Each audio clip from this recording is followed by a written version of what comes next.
जय हिंद एवरीवन। मेरा नाम है जतिन और स्वागत है आपका जियो अफेयर्स में। देखो, आज का टाइम ग्लोबलाइजेशन का है और आपके सबके साथ रिलेशन अच्छे होने चाहिए। कहने का मतलब ये है कि दुनिया में कई सारे देश हैं, सबकी अपनी विदेश नीति है। और अगर आप पहले का टाइम देखेंगे तो देश अलग अलग भाग में बंट जाते थे। जैसे वॉर के टाइम में आपको पता है, एक साइड अमेरिका रहती थी तो एक साइड रशिया। लेकिन अब वो टाइम धीरे धीरे ख़त्म हो रहा है। आज के टाइम सभी देशों के साथ अच्छे रिलेशंस होना ये सभी देशों की पहली प्रायोरिटी रहती है, जिसमें भारत सबसे आगे है। लेकिन कुछ देश हैं जो सिर्फ ये चाहते हैं कि बस हमारे देश की डोमिनेंस हो किसी भी तरह, और आप जानते भी होंगे वो देश कौन से हैं। तो इनको छोड़ते हैं, थोड़ा सा आगे बढ़ते हैं। भारत से ही प्रभावित होकर एक देश है जो अपने में ही मैसिव चेंज लेकर आ रहा है, और वो है सऊदी अरेबिया। देखो, सऊदी अरेबिया ने जिस तरह से अपनी विदेश नीति में चेंज लाया है वो इंटरेस्टिंग है।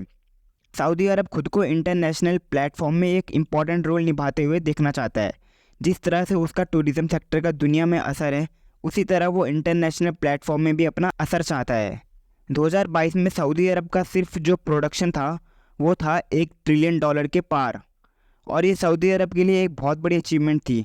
देखो, फॉरेन एनालिटिक्स कहते हैं कि सऊदी अरब एक ऐसी इकॉनमी चाहता है जिसमें वैश्विक ऊर्जा परिवर्तन और अपनी फॉरेन पॉलिसी में तालमेल बिठा सके।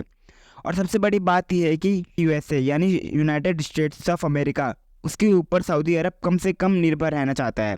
और मैं आपको बताता हूँ कि सऊदी अरेबिया खुद को किस तरह से ट्रांसफॉर्म कर रहा है। देखो, सऊदी अरब उन देशों के साथ भी अपने रिश्तों को सुधार रहा है जिनके साथ हिस्टोरिकली सऊदी अरब के रिश्ते अच्छे नहीं रहे हैं। ताज़ा एग्जांपल देता हूँ मैं आपको। ईरान सऊदी का पड़ोसी देश है जिसके साथ उसके रिलेशन अच्छे नहीं हैं। लेकिन हाल ही में सऊदी ने ईरान के साथ एक पीस डील साइन करी है, जिसको मैंने अपनी पिछली 2 वीडियो में भी बताया था। और ये पीस डील साइन करवाई है चाइना ने। और बिल्कुल भारत की तरह सऊदी अरेबिया अपने रिलेशन को इस तरह से इस्टेब्लिश कर रहा है कि जिससे उसके देश में ज़्यादा से ज़्यादा एफडीआई आ सके, यानी फॉरेन डायरेक्ट इन्वेस्टमेंट। आपको एग्जांपल भी देता हूँ। सऊदी ने अमेरिका के साथ मिलकर कई देशों के अलग अलग समिट में हिस्सा लिया है, और दूसरी तरफ चाइना और रशिया के साथ भी सऊदी ने कई समिट में हिस्सा लिया है। तो इससे पता लगता है कि सऊदी नहीं चाहता है कि वो अपनी फॉरेन पॉलिसी को एक तरफा करे। सऊदी अरब चाहता है कि वो 2030 तक ऐसा देश बने जिससे उसकी भूमिका सारे फील्ड्स में हो।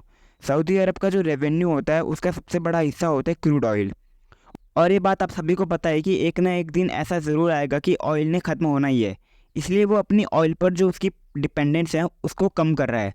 सऊदी अरब बहुत ही तेज़ गति से भारत के साथ भी अपने रिलेशन को डेवलप कर रहा है। सऊदी की बड़ी कंपनीज भारत में निवेश कर रही है, और वहीं भारत की बड़ी कंपनीज सऊदी में निवेश कर रही है।